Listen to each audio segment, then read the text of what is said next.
Good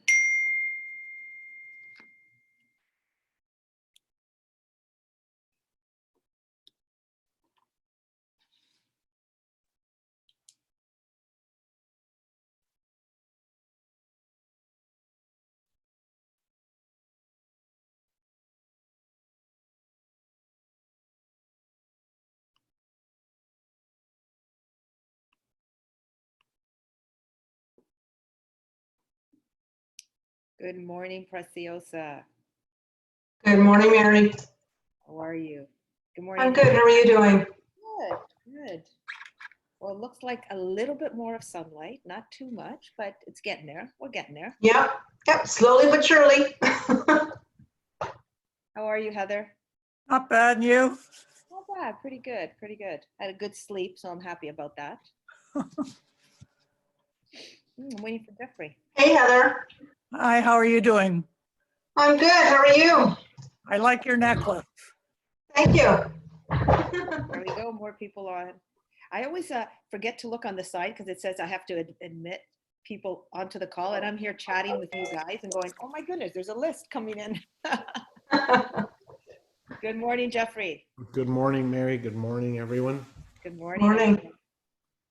There we go. Morning. Just a few. Oh, there it is. I was saying, Jeffrey, how sometimes when there's one or two people that pop in right away, I start a conversation with them and I don't look to the side where it says to let people into the call. So I'm sitting talking and there are people waiting to get on the call. So sorry, everyone. I was having a great conversation with Heather and Preciosa. That's those new enhancements from Zoom because not everyone has respect and responsibility, and it's too bad that that we have to add this extra security because people aren't very polite anymore. Yeah, Some people. yeah, that's true. That's true. Okay, let me just get my screen. Okay, hello everyone. Okay, so it's 10:02. I like to begin. I know we're going to get some more people popping on. And I always say, Jeffrey, every week I don't know who will be on. Sometimes we have a small group and sometimes we have a very large group. But whoever is on, I'm a true believer more than ever that this is who's supposed to be on this call with us. I agree. All right. Okay. So I guess where I want to focus on is, May is really more about how do we now pivot with COVID-19 being here with us, rather than dealing with the anxiety. I feel people are, and I say this slightly, more comfortable or have adapted in some way what they need to do. And I think the next step is as we see people opening up, businesses are opening up. I know my sister is back at work. So what's the next step, or what do we need to implement in our business and in our life? Well, first of all, you raised a really interesting point, and that's that even though we were, in this period of self-confinement, even though we were taken away from our normal life, Yeah. we did, after whatever it is, 8 or 9 weeks, adapted to a new normal, whether we like it or not. And so Yes. there is an adaptability of the human brain to accept new habits. And so that's one of the things that we need to realize, no matter how uncomfortable this is. And my wife keeps complaining, and I said, well, you were complaining before. And I said, but that's different, right? And so we are very adaptable creatures. And so we've adapted to this, whether we like it or not. I think the most important thing as we move forward is not to get into that just adapting another new normal, right? Because really we went from what was considered normal pre-COVID to normal being locked down.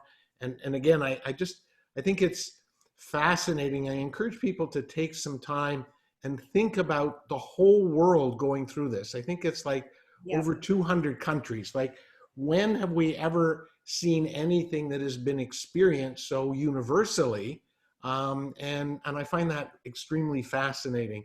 So now we're into this period where we're coming back, but of course it's not the same. We're not coming back to the same world.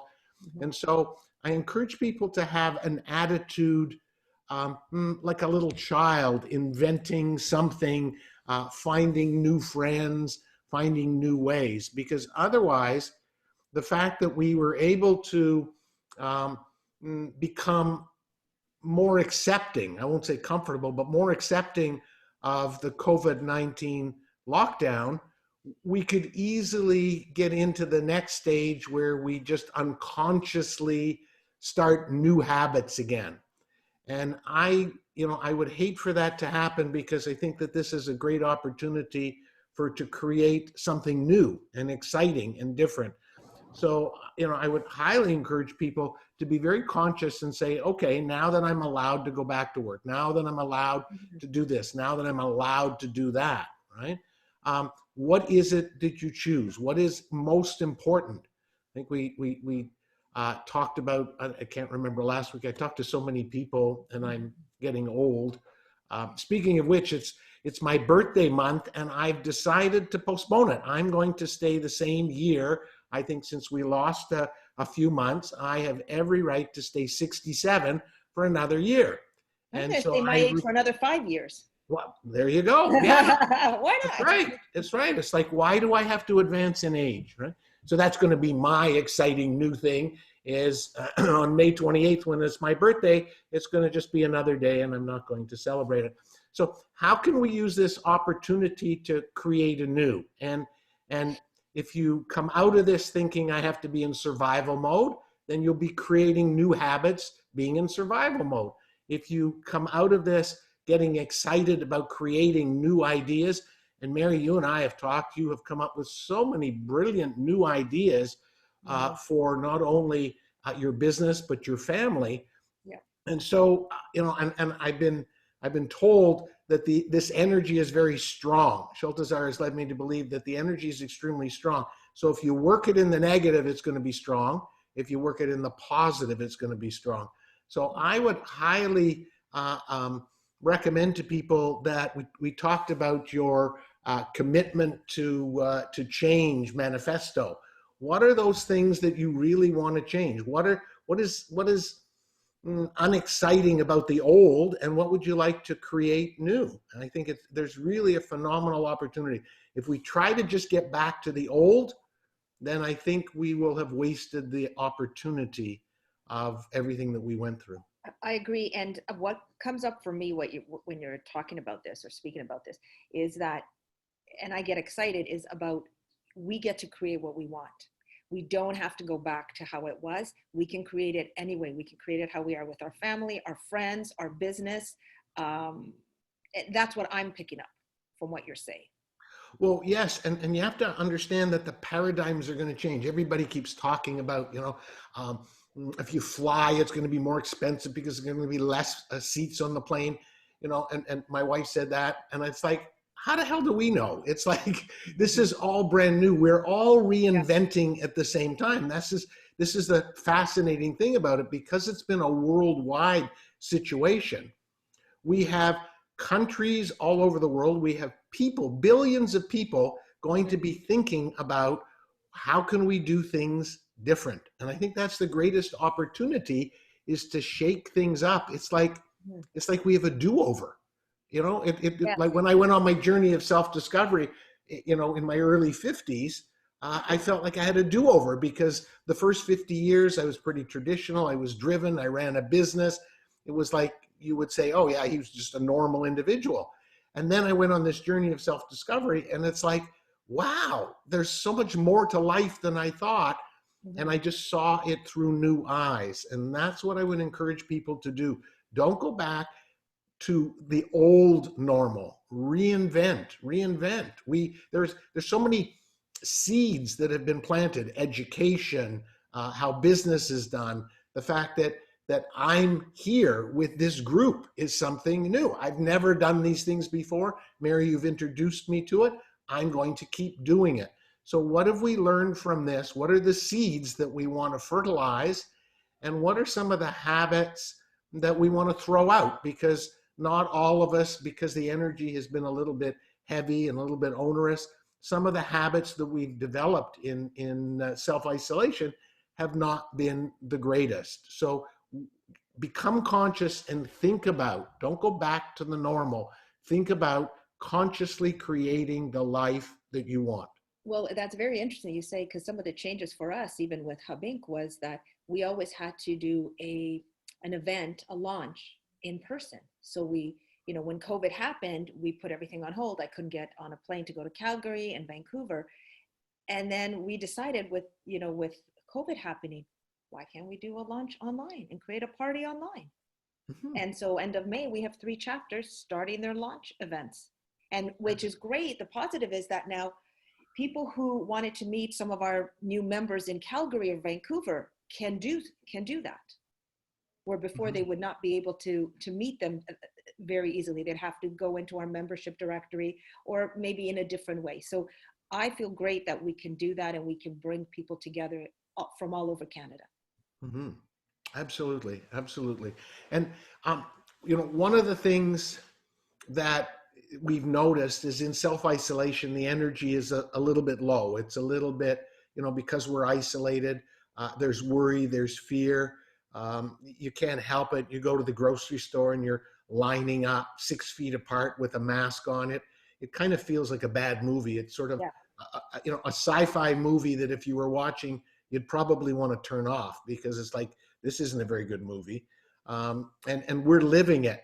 So we need a little bit of detox from that energy, because whether you like it or not, you have been, inundated with that fear. The weather is getting a little nicer. They are opening up some parks. It'll be interesting to see the brain, because, when I go out, I'm still cautious. When I'm walking, I walk onto the street around someone's, when they're walking on the sidewalk. How long is that going to linger, even though it's not necessary? And so again, I'm going to put a plug in for being conscious, just thinking about it. Don't give way to the new habits that the brain has developed. It's all about neural pathways, and we've been in this long enough that we've created some habits, whether we like it or not, about self-isolation. So become a little bit more conscious. Do I have to do that? Is it, can I do it a different way? Et cetera, et cetera. Use the opportunity to fire up the brain and create these new neural pathways in a way that serves you best, not based on habits. Because otherwise what we've done is we've just created a whole new set of habits that were different than the old set of habits before COVID-19. And might not even serve us, just like certain habits before COVID-19 didn't serve us as we look at them now. Right. Right. What's kind of interesting is when we went into the COVID-19 self-isolation, we had to create new habits. They were unpleasant habits, but we've done it. We've done it. So you see how malleable the brain is. If we allow it to create these new habits, it will. But who's going to be the master of deciding what those new habits are? And that's where I encourage people to wake up and be conscious. And don't develop the habits just because they show up in your life. Develop them because I want them. What are the new habits? What are the commitments that you're going to make to change your life? One of the things I would encourage people to do is sit down and reflect over the last 8-9 weeks. And it's kind of neat, Mary, because you used to always come in and give us an update as to what week we're on, and you don't do that anymore, which I think I have forgotten at this point. I don't even know. I couldn't even tell you what week we're on. Right, because isn't that interesting? Because we got into the habit of doing it. We didn't have to count how many weeks, right? So sit down and make a list of what new things, new habits that you did pick up over COVID-19 that you want to continue, what habits you picked up out of necessity that you don't want to continue. My wife and I, we have lived here over 10 years, and we've always said we'd love to walk in the neighborhood in behind our house, but we tend to always walk. We're just off of Yonge Street, and we tend to walk on the busy city streets. Well, because of COVID-19, we decided to walk in the neighborhood.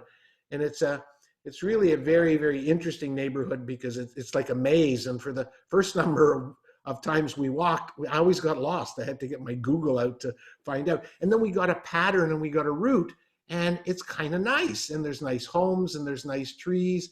And it's like, okay, now we have this habit of having an evening walk. And so that's a habit that I want to keep, right? Some of the other habits I don't want to keep. So go over the changes that you've made in your life.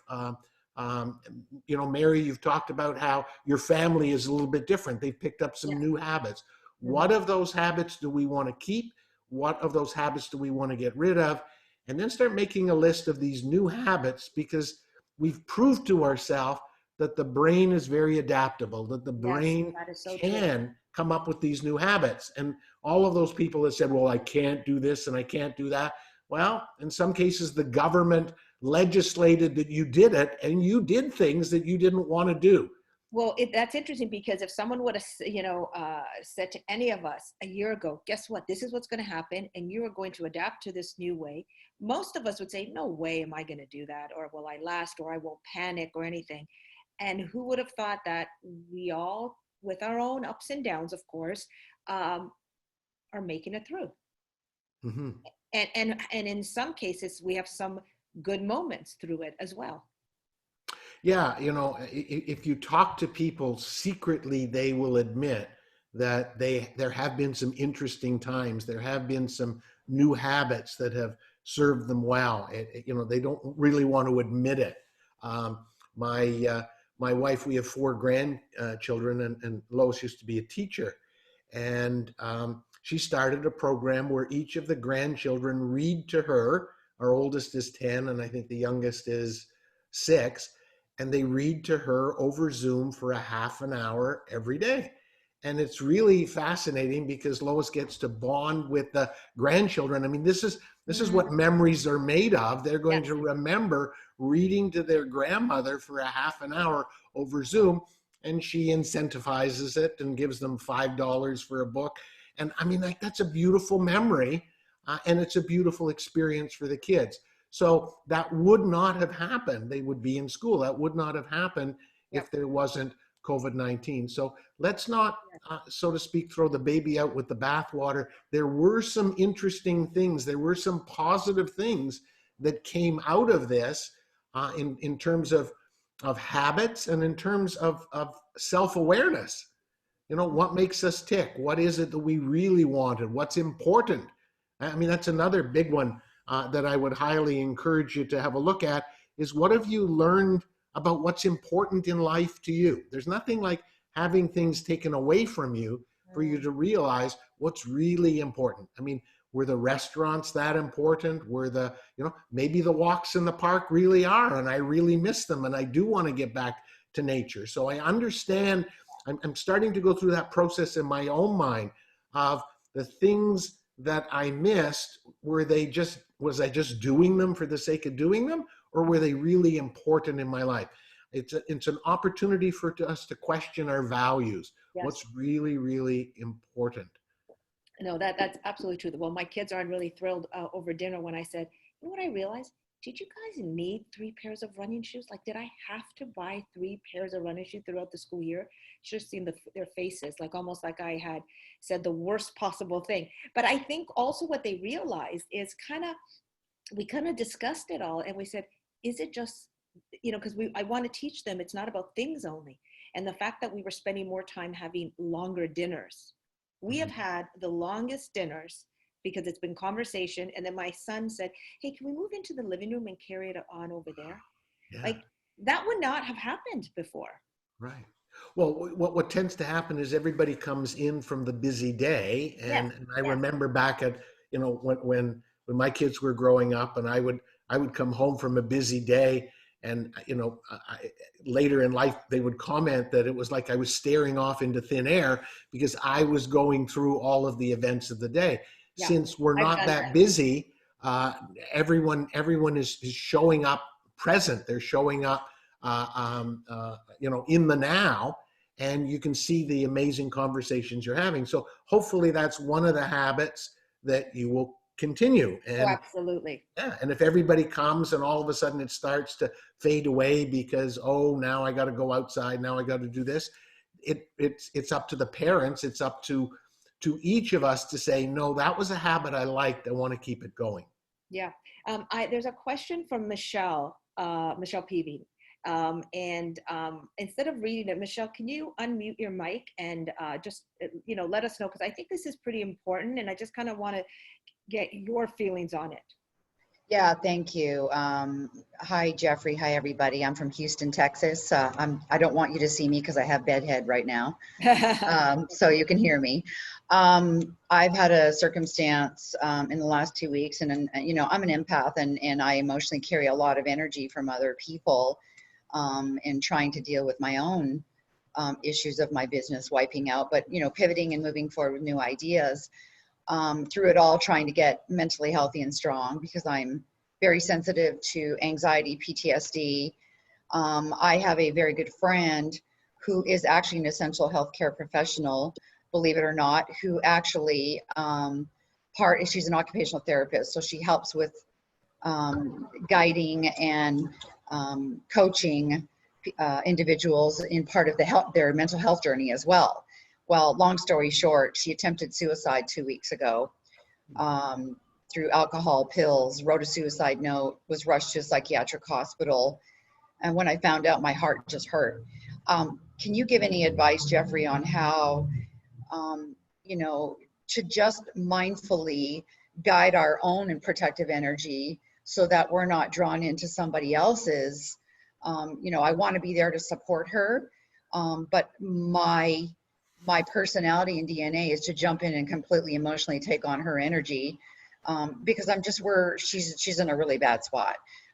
So the anxiety, the PTSD, which she has, and depression is very real. That is very real. I hesitated to type this, but I thought this is some real stuff that's going on, and it's very close to me right now.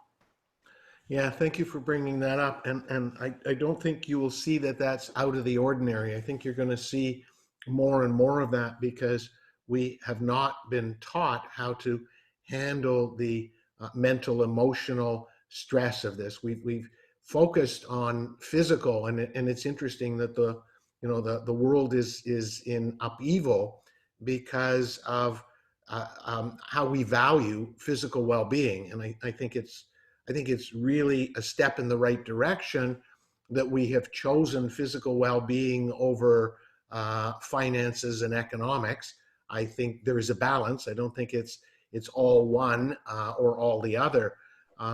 But we are starting to realize now that there is another part of our well-being that we need to focus on, and that's mental emotional. And I think that's going to be the next wave of this, that when we let go of the stress and the fear of the physical threat, we're going to realize, because again, economics creates that as well. So there are a lot of people that are going to be suffering mentally and emotionally. And I think it's up to the rest of the world. We can't leave that up to the government. It's up to the rest of the world to be able to support those people.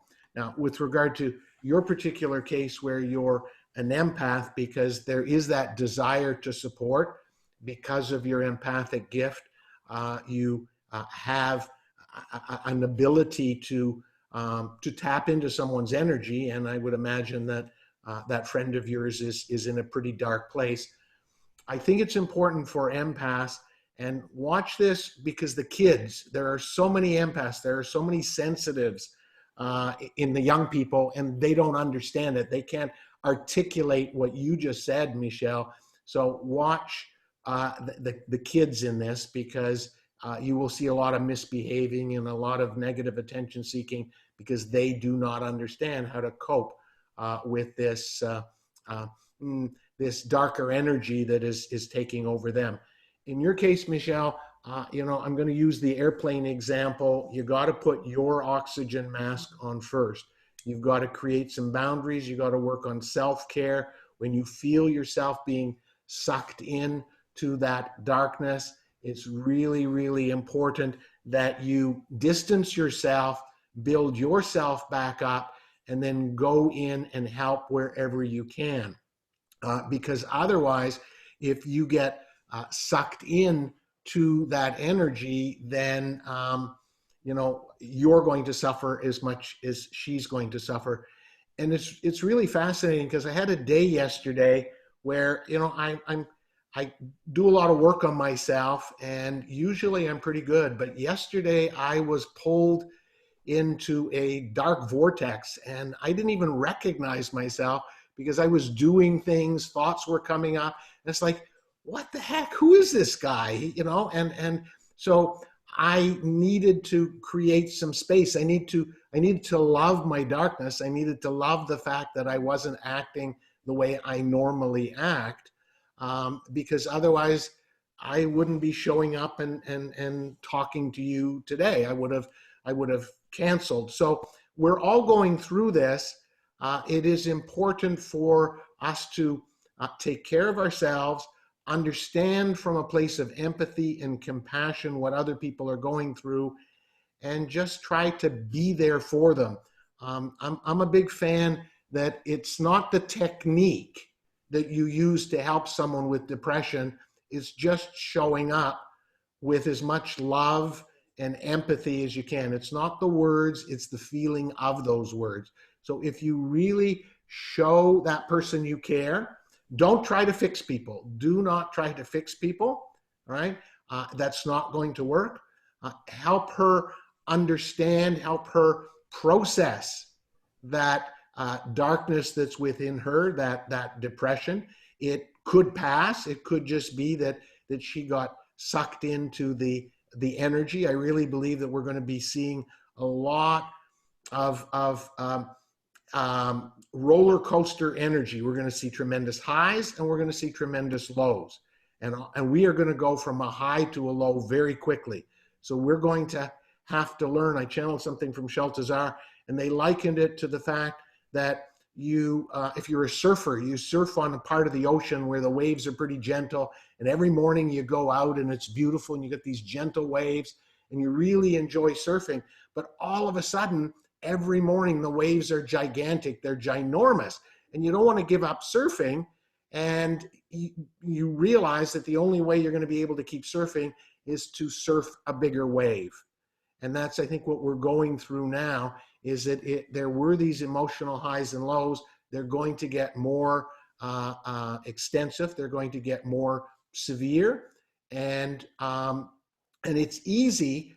For example, Michelle, your friend, obviously was in that trough and she couldn't get out of it.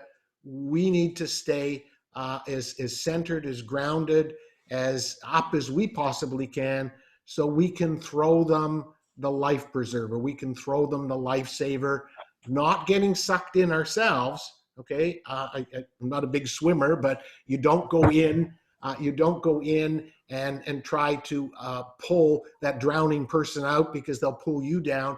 You have to, be on the shore, be on the boat, be somewhere else where you can give them the life preserver, the life ring.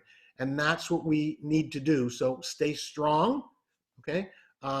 And don't see her situation from one of pity and fear that you're going to get sucked into it.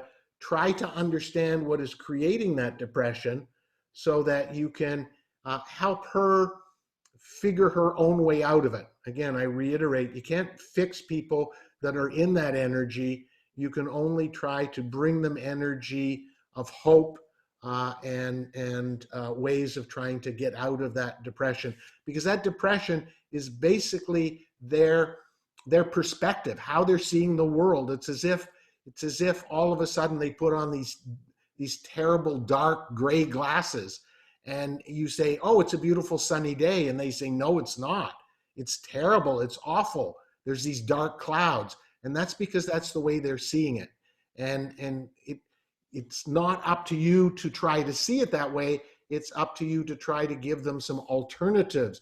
It's like, maybe you want to try these glasses on. They're rose colored, and maybe that'll help you get through what you're getting through.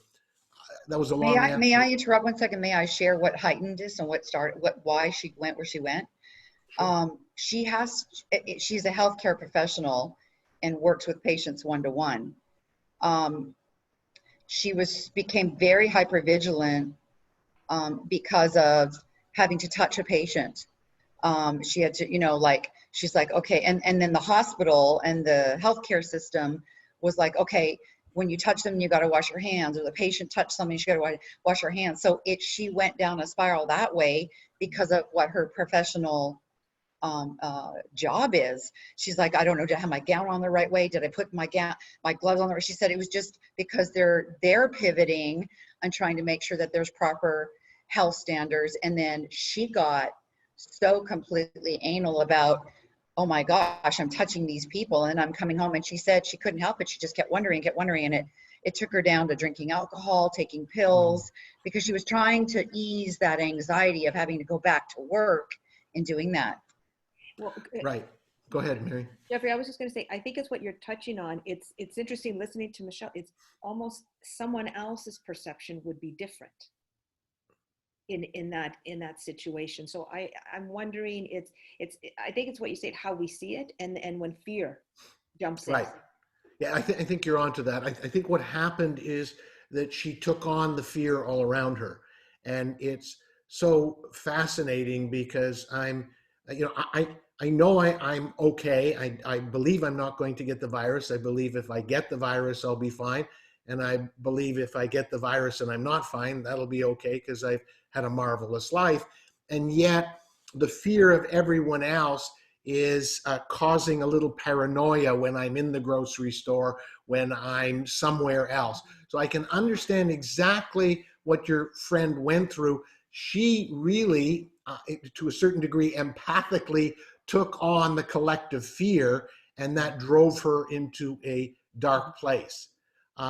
One has to be really, really careful about the obsessive mind. And that goes back to what we started to talk about at the beginning of the call. Start to make conscious decisions, right? Your friend was probably making these decisions because she was told she had to, without realizing that, maybe she's safe if she's not quite as paranoid. That's what I'm going to be facing in the next little while. It's like, okay, I know they tell you you're still supposed to wear the mask, but I don't feel I have to wear my mask today, right? Or I don't feel that I have to be as paranoid. What happens is you take on the collective, what people are telling you, and you lose your power to choose, and then you become very fearful. You become very obedient. And so, and if you want to chat with me, Michelle, offline, maybe I can give you some strategies to help your friend. But we just have to let her release from that fear that she was in. And please let that be a lesson to all of us. If you let the obsessive mind take you down the wormhole, it can be pretty depressing and pretty difficult and pretty challenging. So I'm always a big fan of meditation. I'm always a big fan of journaling. I'm always a big fan of letting go of the mind a little bit, because the more you feed the obsessive mind, the more it's going to come up with all kinds of things that will lead you into a darker place. Does that help, Thank you, Michelle? Jeffrey. You're welcome, Michelle. Something that you touched on, Jeffrey, that I want to, just if we can expand, you talked about, you had a not so great day yesterday, and you said something about love my darkness. So when we are in the darkness or whatever we're going through, you're almost saying to be in it and love the darkness. Tell me why and what happens when we do that compared to if we don't. Excellent. Thank you for that question. That's a good one. One of the things, first of all, I'll say that loving your darkness sounds like this oxymoron. It's sort of like, what is this crazy guy talking about? And so I'll ratchet it back a little bit. Schultezar says to accept the darkness, and acceptance is the lower end of the continuum of love. If you sort of look at love, and the way we think of love, it's bliss. It's like, oh, I just love that. That's amazing. Well, how are you ever going to be really blown away by your darkness, by being in a depressed state? You're not. But you can accept it. You can't accept the fact that, once again, there are going to be these big waves. You're going to be on the crest and you're going to be on the trough. So if you can be more gentle with yourself. For example, if it was a parent, if it was a sibling, if it was a child, and they're having a bad day, our natural inclination is to sort of huggle them and say, it's going to be okay. It's going to be okay. And so that's what I'm talking about, loving that part, because if we're all going through it, the spouse, the partner, the friend might not be there because they're going through the same stuff. And so you've got to give yourself what it is you're looking for, which is that reassurance. Now, why is that? Because I truly believe that what you resist persists. And it's so easy to get into the mind. And I think that's, Michelle, what your friend is going through. She's got into her mind, and the mind keeps you in that darkness because you're trying to figure out, this is a bad place. I got to figure out how I'm going to get out. This is not good. I mean, I had little bits of that yesterday, but I've been doing this long enough that I know this too will pass. And I know that it was either going to pass with a good night's sleep or it'll take a couple of days, but I'm not going to be forever sentenced into that darker place. And so what I have found is when you resist it and you really try to figure out how to get out of it, you're really keeping yourself in it because you're putting the attention on that darkness. You're putting that attention on what's not working. And so when you're really feeling miserable, and maybe we could all do it, let's just give ourselves a big hug, right? Because on Zoom, we can't hug each other. So let's just, come on, everybody. Come on, just a big hug. Oh, I love you. I love you. I love you. There is something about that. Isn't there? Did everybody do it? Mm-hmm. I got some smiles there. Did anybody not do it? Okay, it's like, it's kind of neat, right? And it's kind of the Zoom way of hugging, right? Because I mean, I'm a hugger. Mary, you know me. I like to hug people. And if you can't do it, hug yourself, because at least you get those same endorphins moving in your body. That's right. And so when you're in that dark place, when you're feeling depressed, okay, just hug yourself and say, it's okay. Just like you would want a parent, a sibling, anyone, a friend, you would want them to hold you and cradle you and say it's going to be okay. So you got to do that to yourself, and then slowly you will find that it melts away. I'm a firm believer that emotions are energy in motion. And if you resist an emotion, it gets stuck. We rarely have to worry about that with higher and faster. We don't ever have to worry about the joy getting stuck. It would be kind of nice if it would. But yes, because the enjoyable feelings, we tend to not resist them. We just love them. And you will notice that they move through you. My first coach taught me that emotions are like a rainstorm. They have a beginning, a middle, and an end. And if you watch a rainstorm, you see those dark clouds come in, and then you see the downpour, and then you see the clouds move away, and often you see the sun come out. And if you sort of can imagine, that's what's happening with our emotions. They're in and of the moment. They're meant to move through us.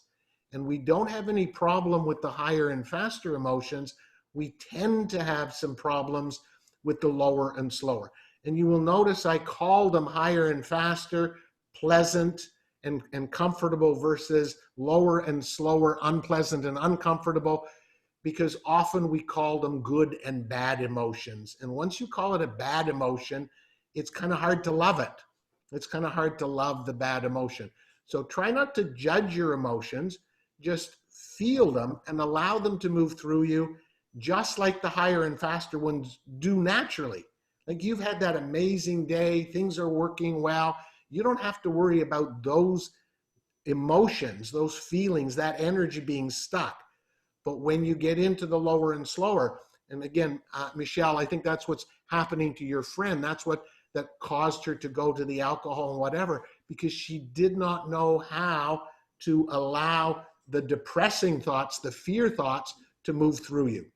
And if there's something I would love to put into the education system, is some emotional intelligence, some way of teaching the young kids how to handle you know, when they get spurned by a friend. I mean, there's nothing worse in public school or even high school.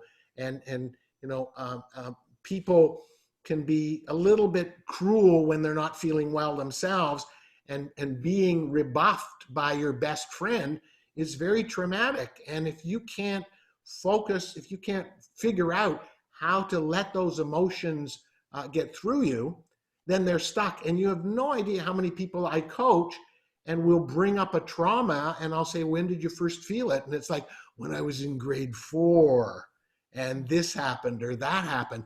And these are adults. These are people in their 30s, 40s, and 50s, and they are remembering that experience from grade 4. Mm-hmm. So that is a case where that darkness, okay, we call it darkness. I use the word darkness because it's really a collective of all of the unpleasant feelings, the anger, the fear, the resentment, you name it. There's a whole bunch in there, the depression. And so, again, I keep going back to your question, Michelle. If we can figure out a way to get your friend to release that depression and not resist it, then she will rise again. Because if she is a healthcare worker, she has a great compassion and desire to help other people. And yeah, so, can I interrupt 1 sec? She did actually, because she was in the psychiatric hospital for a week after her suicide attempt. They've got her on some great medication. She's had one-to-one therapy, group therapy, family therapy, and now she's out and continuing with outpatient group and individual therapy. So she's in a great place and now has got the proper help needed. I just felt as a friend when she told me, because I was, you know, and here's what the message is to everybody listening to this, is if there are family and friends that you have not heard from in a while, don't assume everything is okay and they have it all together. Reach out to them, and the best thing, and even for me too, you have no idea the power of how are you doing? mm-hmm. Yeah. And then letting it be okay for the individual on the other end to really tell you how you're doing, because someone like me, I'm going to say I'm okay when I'm really not. I have learned through this COVID-19, it's okay to be okay where you're at, but as long as you're have the proper healthy professional support to help you through. I myself, I have stepped in, I am taking therapy, I'm doing hypnosis, meditation, and I've also chosen actually to reach out and belong to, through the United States, it's called the National Association of Mental Illness, where they're free group classes, just so that I can have a good understanding of how to be okay. Because I have my own issues and I don't want to go down that rabbit hole. I did go down there. So when she reached out to me, I knew exactly how she was feeling, and it scared me because I thought, oh my gosh, if I don't get okay, I could be there too. So I did. So it's just nice to know that it's okay for me to be able to be transparent, be vulnerable, and be real in what's really going on, and not hide it. Because the more somebody hides it, isolation kicks in, and then they're not okay. And then you find something out like this. So that's just my message, is just reach out to people and let them be okay where they're at right now. And if there are people, Sheila, thank you for reaching out to me privately. There's some, I'm sure, great people on here that can help with that. So I just wanted, that is my message for today. I don't mean to talk too much, but I hesitated. I got on the call. Thank you, Mary, for inviting me. But that is what's really going on. And we have to address those issues as well too. And I just want to jump in, because I know Michelle for over a decade, for a while. We hadn't talked for a while, and we got on because of COVID. We reached out, I connected with her. And because Michelle was real and raw and told me what was going on, I make sure, hey, jump on these calls. So if Michelle would have said maybe, hey, I'm okay, and put on a front and everything's good, she might have not jumped on this call, or I might have not even suggested this call. And so I think it's when we're real and raw that people will reach out. They'll not have solutions, but will support you in certain ways. I agree. I think the key is support. Thank you, Michelle, so much for that. I think the lesson from your friend is that if she would have got the support before, it wouldn't have got to that point of considering suicide. Mm-hmm. And thank heavens it didn't work. and thank heaven she got the support after. And she obviously inspired you to be open and be vulnerable. I'm a big fan of the Brené Brown teaching of vulnerability. I think vulnerability is a strength, not a weakness. And so your message is really a beautiful one. And it's so interesting because, Mary, a lot of these calls are really upbeat and we're trying to be, as opportunistic as possible. But I find this call, the energy of this call is like real. We're getting into the fact that there is a reality. We have all been affected, whether we like it or not. We have all been affected in a deep mental and emotional way, and support is key. And as you were talking, Michelle, and I'll throw it out there. If you want to do it, Mary, someone wants to do it. I would love to have a weekly mental and emotional support group on Zoom. I will donate my time. I will show up. We're in. Okay. And I'm 150% in. And we want people to be raw. And thank you for that. And I have to tell you that, there was a time in my life, especially I'm a coach. It's like, why would I admit that I had a bad day yesterday? But I have to tell you, admitting it to everyone just feels like I'm letting the burden go. I'm letting the burden go. And be careful for people to tell you they're fine. Be careful for people to tell you they're okay. That is a sign that they're not. That is that they're letting you know that there's something deeper. So when you get a fine, sort of tell me more about that fine. Are you sure it's okay? Help people feel comfortable opening up. I really think that that's important. Michelle, thank you so much for being on this call, and thank you for bringing that message, and thank you for inspiring us.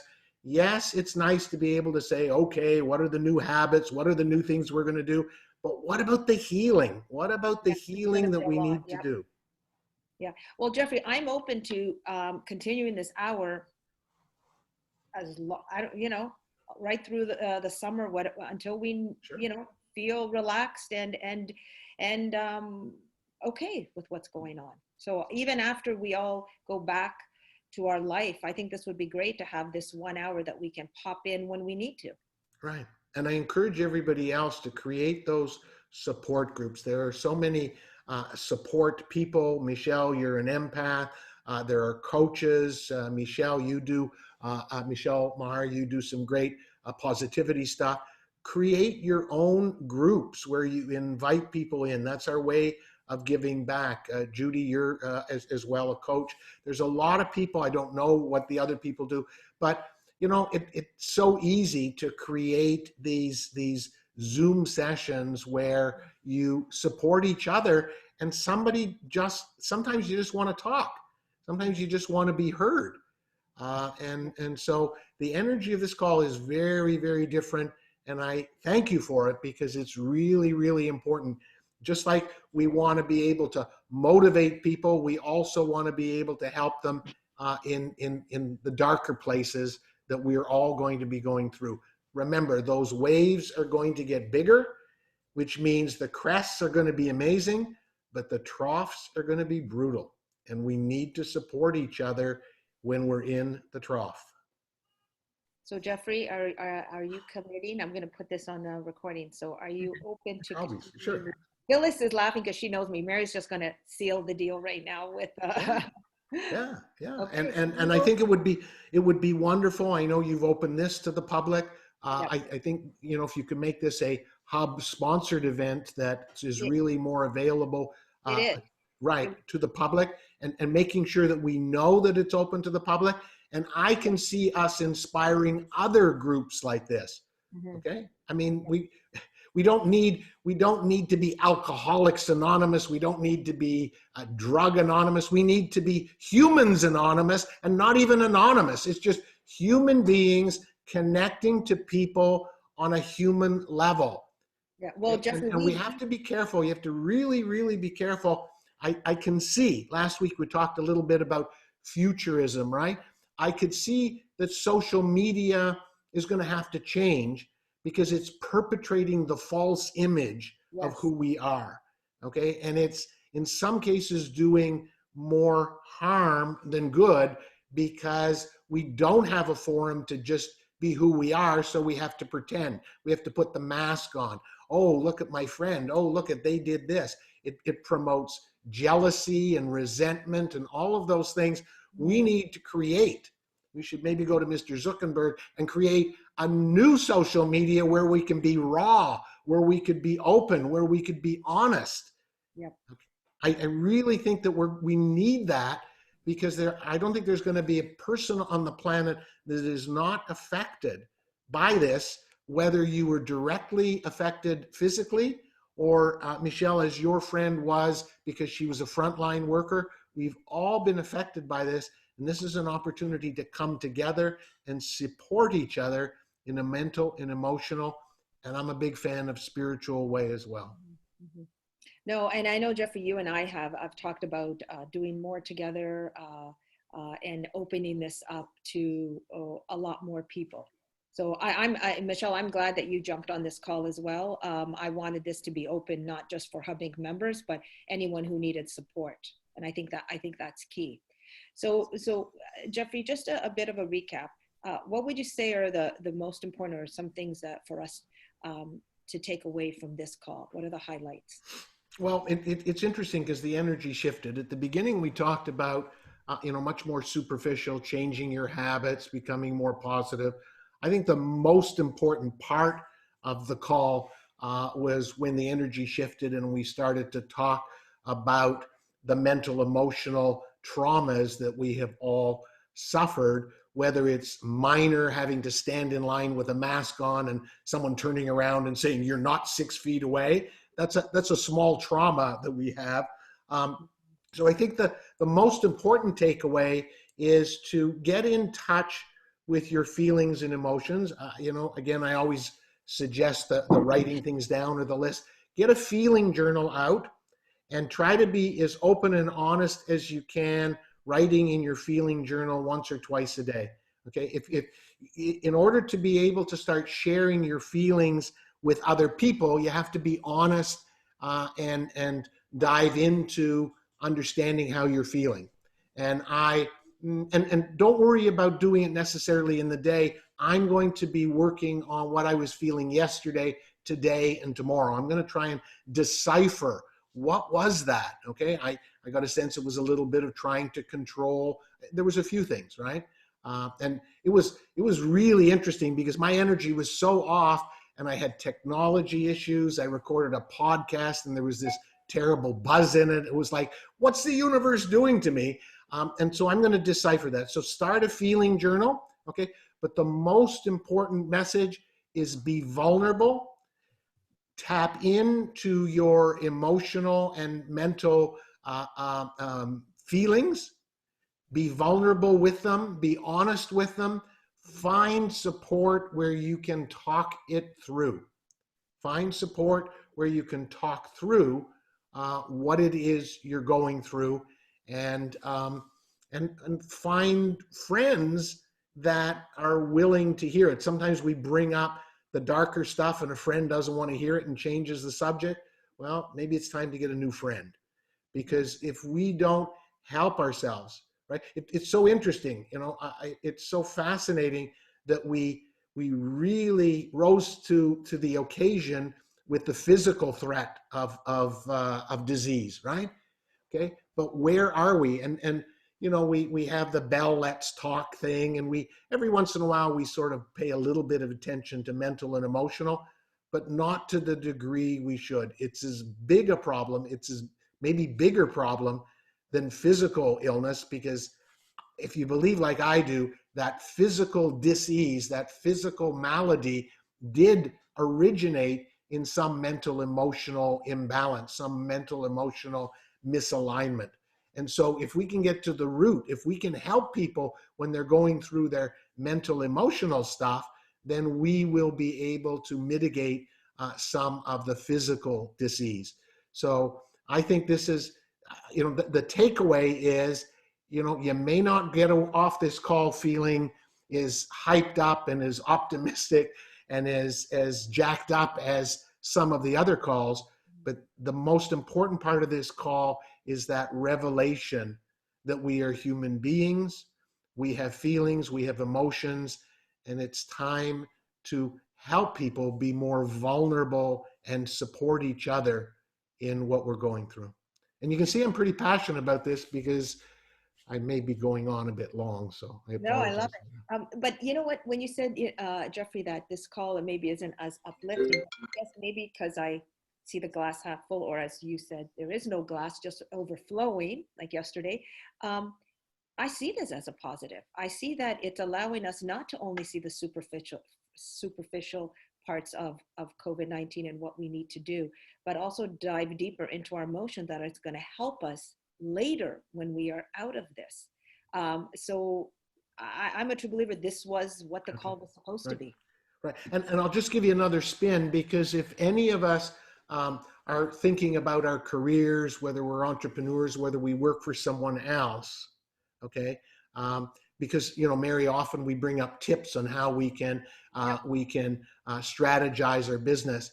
I will tell you, if you don't deal with the mental, emotional issues, you're not going to be able to show up fully in your career, and it will adversely affect your ability to make money. It will adversely affect your ability to have more meaningful relationships. Okay, this is the root cause of our unhappiness in the world. And so, although this may sound like it's not business related, it is, because everything is vibration. And when you show up from that place of not feeling, you know, as high a vibrating as you can, if you are pushing down the traumas of the last 8 or 9 weeks, if you're pushing down the fear, and then the government does open things up, you are showing up from that fear energy. You are showing up from that emotional trauma, and you may find that the job you go back to doesn't feel what it did before COVID-19. No, that's true. I think it's also too when you know, a lot of us sometimes will deny our emotions. Like I remember a situation when my father's fine now, but he had lung cancer and they got it out quickly. But I remember I went into fix mode, or there for my mom. My sister lived in Europe at the time with her family, and it was very robotic. So I didn't really feel. So this is what pops up for me, that it took, I would say, 3 years later when someone asked me something, and I guess I brought it up like matter of fact. And that night I bawled, I cried. It almost like it allowed me. So I was holding it in, and it finally went, oh my goodness, my father had lung cancer. Like I had not processed it. Right. So it's interesting now. That's what I'm worried, that some people will not process this time or their feelings, and it will show up later. 100%. The dis-ease that we are going to have, the physical ailments that we are going to have that aren't COVID-19 itself, but COVID-19 related because of the mental emotional trauma, are going to put a strain on the healthcare system. Are going to put a strain on the healthcare system. So if we can do our part by being support for them, then I think that we can do a great service to humanity. Because just imagine the suffering that some people, the mental emotional suffering that some people are going through because of this situation. You can't just stop the world for 8 or 9 weeks and think that we're going to be able to flip the switch and go back, because we're human beings. We're human beings. The kids that have had to experience, some kids are really lucky. They've had parents that have stepped up and done the homeschooling. But what about the parents that were incapable of doing it, that were not able to handle their own mental emotional issues, that were abusive before and are more abusive? Those kids are going to need coaches and therapy and support. Okay, the young people, it's really important for us to help the young people. And the best way to help the young people is to help ourselves, so we can help them open up to what has been happening.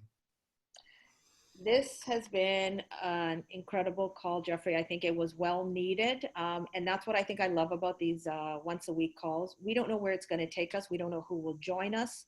But as we said at the beginning of this call, it's whoever's supposed to be here will be here. And I think the support and the ripple effect that this will have in how we help others is really important. So I want to thank everyone for being on this call today. I want to thank you, Jeffrey. And please know that for anyone who joined us for the first time, these calls are free. They're open to everyone, not just H.U.B Inc. members, every Tuesday, 10 a.m. So I hope to see you all next week. Take care and be safe, everyone. Thank you. Thank you. Bye-bye.